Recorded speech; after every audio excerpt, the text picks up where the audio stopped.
کیوں نہ ہو اسلام ممتاز دنیا بھر کے دینوں میں، کیوں نہ ہو اسلام ممتاز دنیا بھر کے دینوں میں، وہاں مذہب کتابوں میں، یہاں قرآن سینوں میں۔ کہہ دو سبحان اللہ۔ وہاں مذہب کتابوں میں، یہاں قرآن سینوں میں۔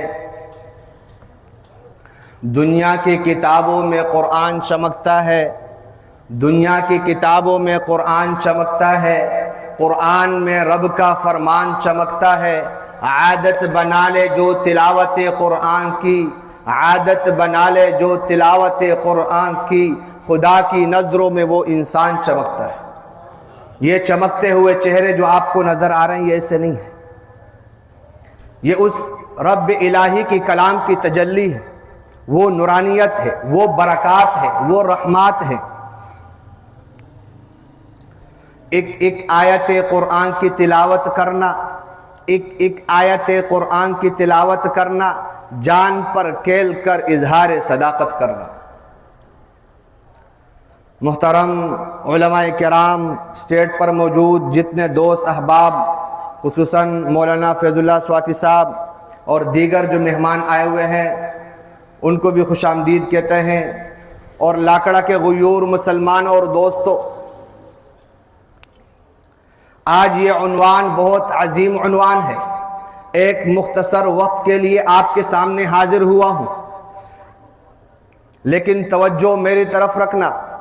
امید ہے کہ انشاءاللہ چند باتیں ہوگی، لیکن آپ کے دل کو لگے گی، آپ کو سمجھ میں آئے گی، آپ کے عمل میں آئے گی، تو وہ چند باتیں آپ کے لیے نجات کا ذریعہ بن جائے گی۔ میرے بھائیوں اور دوستوں، توجہ کرنے کا مقام ہے۔ رب کائنات نے بے انتہا، لا تعداد، لا متناہی، بے حساب، بے کتاب نعمتیں، رحمتیں، برکتیں اس ابن آدم پر کی ہے۔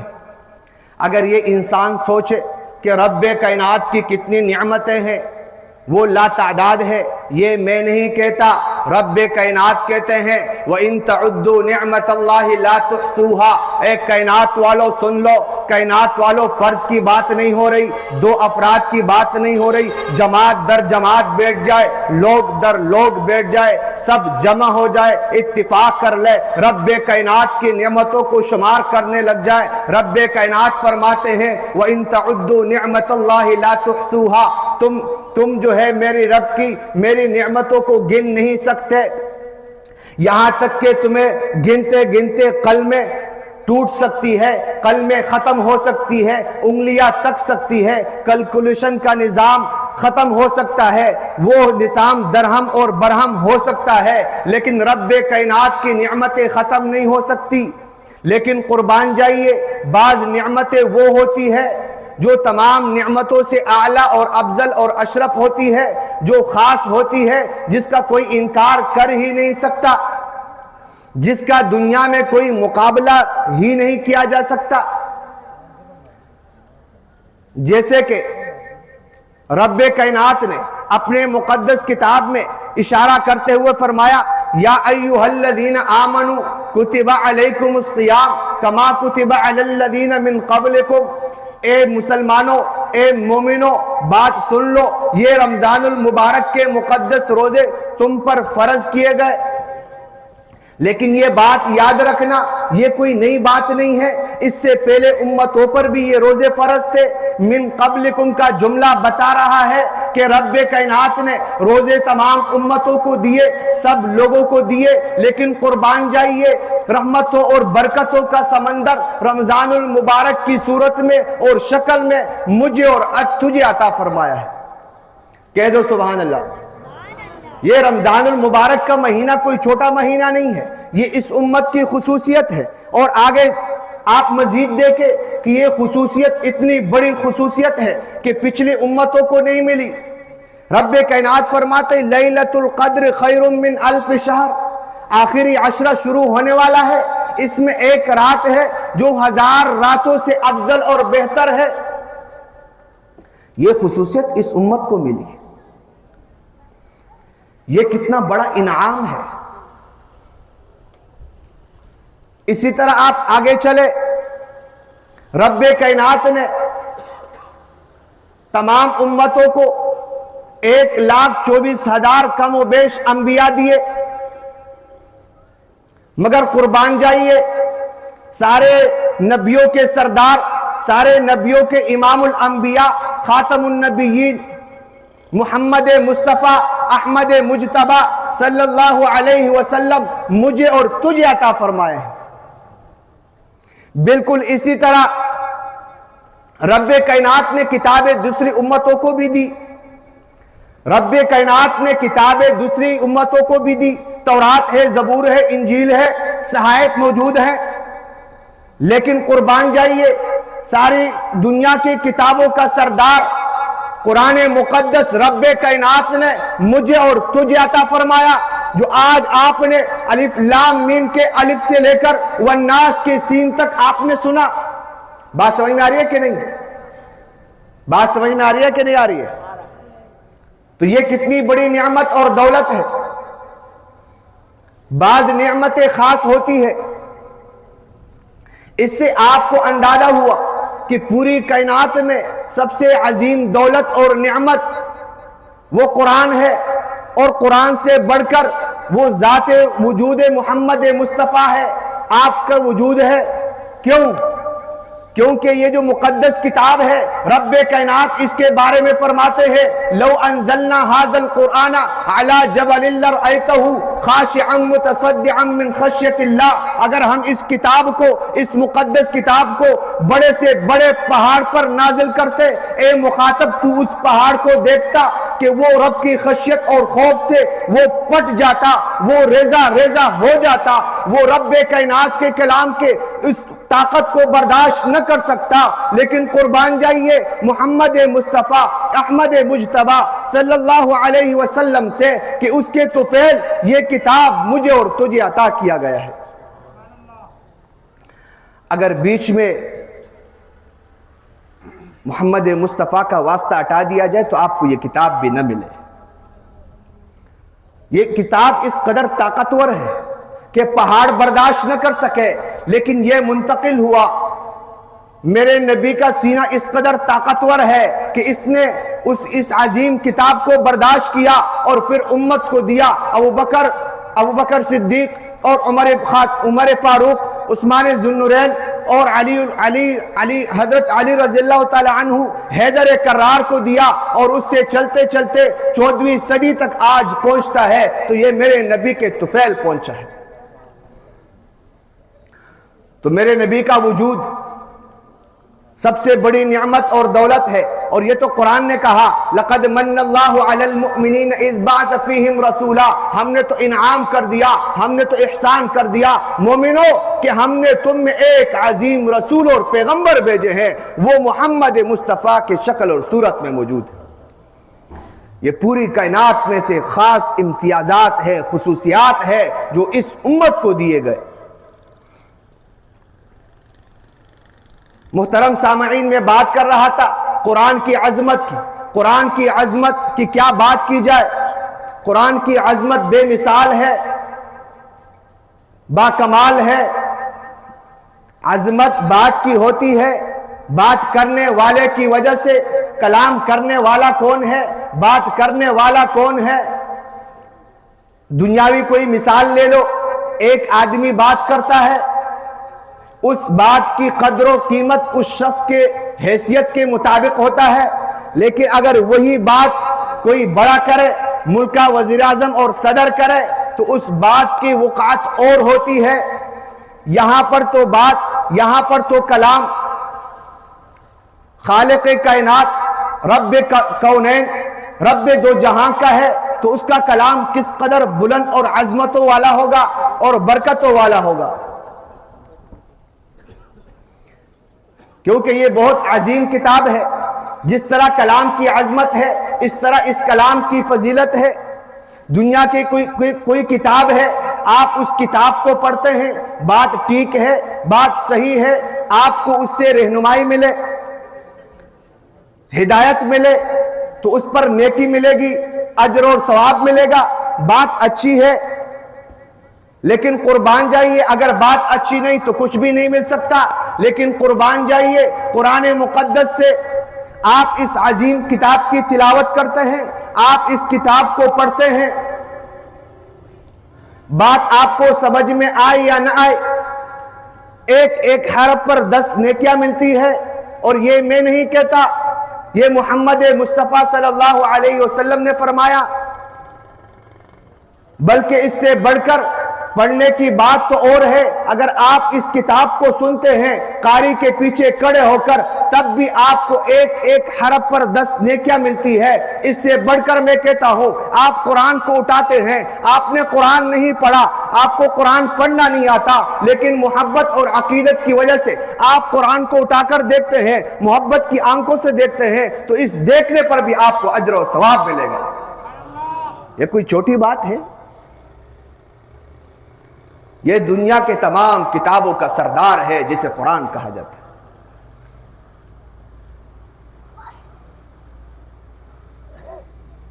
محترم سامعین،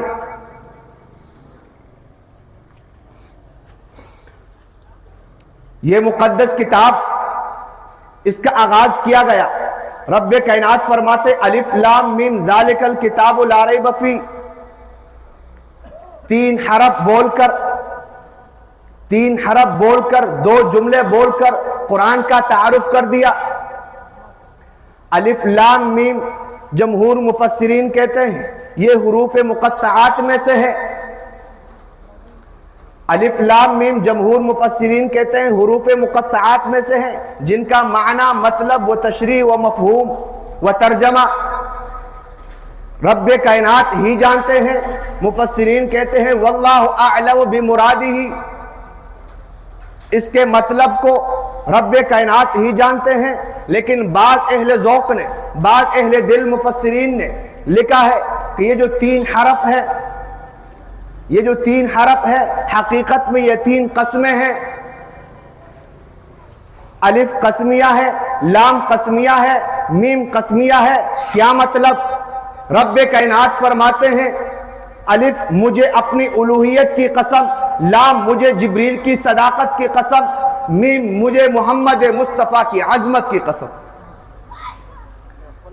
رب کائنات مطلب کیا ہوا؟ مطلب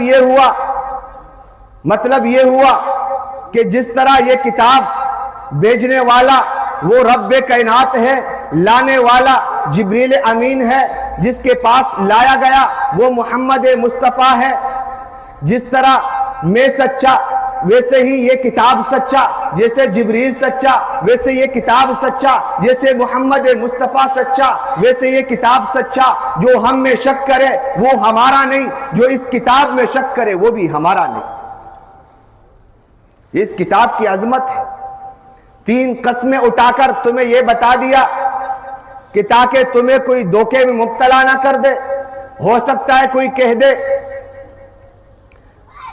کہ یہاں پر غلطی ہوئی تھی، بھیجنے والا رب کائنات ہے، لانے والے جبریل ہیں، لیکن جبریل سے لانے میں غلطی ہو گئی، لانا چاہیے تھا کسی اور کے پاس، لایا گیا محمد مصطفیٰ کے پاس۔ تو رب کائنات نے 3 قسمیں اٹھا کر بتلا دیا، الف بھیجنے والا میں اللہ، لام لانے والا جبریل، میم جس کے پاس بھیجا گیا وہ محمد مصطفیٰ۔ 3 قسمیں بتا کر، 3 قسمیں اٹھا کر تمہیں بتا دیا کہ یہ کتاب جس نے بھیجا وہ رب کائنات، جس نے لایا وہ جبریل امین، جس کے پاس لایا گیا وہ محمد مصطفیٰ۔ 3 قسمیں اٹھا کر ان لوگوں کا وہ منکر اور زندیق اور کٹمل جو اس کے بارے میں باتیں کرے اور اس طرح کے عقائد اور نظریات رکھے قرآن کے بارے میں کہ یہ قرآن کسی اور کے پاس لانا چاہیے تھا لیکن غلطی سے کہیں اور چلا گیا، تو 3 قسمیں کہا کر بتلا دیا ذالک الکتاب لا ریب فیہ۔ 3 قسمیں اٹھا کر بتلا دیا یہ جو کتاب ہے اس میں کوئی شک نہیں، شبہ نہیں، تردد نہیں۔ یہاں پر سوال اٹھتا ہے، رب کائنات نے فرمایا ذالک الکتاب لا ریب فیہ، ہونا یہ چاہیے تھا ذالک القرآن لا ریب فیہ، کہ اس قرآن میں شک نہیں۔ کتاب کا ذکر کیا گیا تو مزید ایک سوال کو حل کرتے چلے۔ سوال کیا تھا؟ بعض لوگوں نے کہا قرآن تو اصل موجود نہیں ہے، قرآن غار میں ہے، قرآن فلاں ہے، قرآن ادھر ہے، وہ بعد میں آئے گا، امام مہدی لے کر آئیں گے، طرح طرح کی باتیں کی۔ قرآن نے دوسرے مقامات پر لفظ قرآن کو ذکر کیا، لیکن اس مقام پر لفظ کتاب کو ذکر کیا۔ تمہیں بتا دیا کہ تیرے ہاتھوں میں موجود جو کتاب ہے اسی کو قرآن کہا جاتا ہے، یہی کتاب لا ریب ہے، یہی کتاب بے عیب ہے، یہی کتاب شک اور تردد سے خالی ہے۔ ذالک الکتاب لا ریب فیہ، اس میں شک اور شبہ نہیں ہے۔ رب کائنات یہ جو اس میں شک اور شبہ نہیں ہے، اتنا مختصر تعارف کرایا، لیکن اس کا مقصود کیا ہے؟ بھیجنے کا مقصد کیا ہے؟ کیوں بھیجا گیا؟ رب کائنات نے آگے ایک جملے میں مسئلہ حل کر دیا، ھدی للمتقین۔ اس کتاب کے بھیجنے کا مقصد متقیوں کی ہدایت اور رہنمائی ہے۔ یہ کتاب سراپا ہدایت ہے۔ دوسری جگہ قرآن مقدس نے بیان کیا، شہر رمضان الذی انزل فیہ القرآن ھدی للناس، یہ لوگوں کے لیے ذریعہ ہدایت اور نجات ہے۔ لیکن یہاں پر سوال ہوتا ہے، رب کائنات فرماتے الحمدللہ رب العالمین، میں رب ہوں عالمین کا۔ یہاں پر قرآن کے بارے میں کہا ھدی للمتقین، یہ ہدایت ہے متقیوں کے لیے۔ ہونا یہ چاہیے تھا کہ اس کو ذکر کرتے کہ یہ بھی ہدایت ہے عالمین کے لیے، پوری جہاں کے لوگوں کے لیے۔ تو تمہیں مزید بتا دیا کہ یہ قرآن ہدایت تو ہے، یہ قرآن رہنمائی تو ہے، یہ قرآن رہبر تو ہے، یہ قرآن راستہ دکھانے والا تو ہے، لیکن کس کے لیے؟ اس آدمی کے لیے، اس انسان کے لیے، اس ابن آدم کے لیے، اس 14ویں صدی کے مسلمان کے لیے جو اس قرآن کو ذریعہ ہدایت، ذریعہ نجات سمجھتا ہو، ذریعہ ہدایت سمجھتا ہو، اس قرآن کو اپنا رہبر اور رہنما مانتا ہو، اس قرآن سے عقیدت اور محبت رکھتا ہو، اس قرآن کو سنتا ہو، اس قرآن کو دل سے لگاتا ہو، اس قرآن کی تقدیس کا خیال کرتا ہو، اس قرآن کو سننے کے لیے تیار ہو، اس قرآن کو سینے سے لگانے کے لیے تیار ہو، جب بھی ضرورت پڑے تو یہ اس کے لیے میدان میں بھی نکلتا ہے، اس پر عمل بھی کرتا ہے۔ اور جب قرآن شروع کیا گیا الف لام میم سے لے کر والناس تک یہ کڑا رہا۔ اے ربا کیوں کڑا رہا؟ کیوں کڑے ہوئے؟ کتنے لوگ کڑے ہوئے؟ مختصر سی جماعت تھی، تھوڑے لوگ تھے، مختصر تھے، لیکن وہ لوگ تھے جن لوگوں کے دلوں میں اس قرآن کی عظمت اور عقیدت موجود تھی، وہ شروع سے لے کے والناس تک اس قرآن کو سنتے رہے، یہ اس عقیدت کی وجہ سے۔ اور جو لوگ، آپ کو اندازہ ہوگا کتنے لوگ موجود ہیں، اس کو آپ کہیں کہ یہ تو رب کائنات کا حکم ہے، وہ کہتے ہیں کہ یہ تو رب کائنات کا حکم ہے، کوئی بات نہیں ہے، اللہ غفور الرحیم ہے، اللہ بخشنے والا ہے، اللہ مہربان ہے، رب کائنات مجھے معاف کر دیں گے۔ رب کائنات فرماتے ہیں ایسا نہیں ہوتا، اصول اور دستور ہے، قانون ہے، جس طرح دنیا کا ہوتا ہے اسی طرح آخرت کا ہوتا ہے۔ جو متقی ہوگا، جو پرہیزگار ہوگا، رب سے ڈرنے والا ہوگا، اس کو یہ فکر لاحق ہوگی کہ مجھے کل قیامت کے دن اپنے رب کے حضور کڑا ہونا پڑے گا، تو اس لیے میں دنیا میں ایک ایک قدم، ایک ایک کام، اپنے دنیاوی معاملات وہ میں صحیح رکھوں گا، کیونکہ کل مجھے رب کائنات کے آگے کھڑے ہو کر اس کا جواب دینا ہو۔ تو اس لیے رب کائنات نے فرمایا یہ کتاب ہدایت تو ہے، متقیوں کے لیے ہے۔ تو میرے بھائیو دوستو، رمضان المبارک کا مہینہ ہے، اللہ تبارک و تعالی مجھے اور آپ کو متقی بنائے، تاکہ یہ جو عظیم کتاب ہے، ہدایت اور رہنمائی کی جو ذریعہ ہے، یہ کتاب مجھے اور آپ کو فائدہ دے۔ ورنہ تو کتاب تو بہت بڑی ہے، عظمت اور برکتوں والی ہے، ایسا نہ ہو کہ اس سے ہم محروم ہو جائیں۔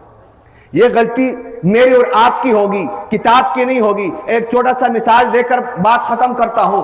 آپ سورج کو لے لیجئے، سورج کس قدر فائدہ مند ہے، کس قدر فائدہ دیتا ہے، لوگوں کو دیتا ہے، پھل اور فروٹ کو دیتا ہے، زمینوں کو دیتا ہے۔ لوگ طرح طرح کے فائدے سورج سے اٹھاتے ہیں، اس سے حاصل کرتے ہیں، لوگ جسمانی فائدہ بھی حاصل کرتے ہیں۔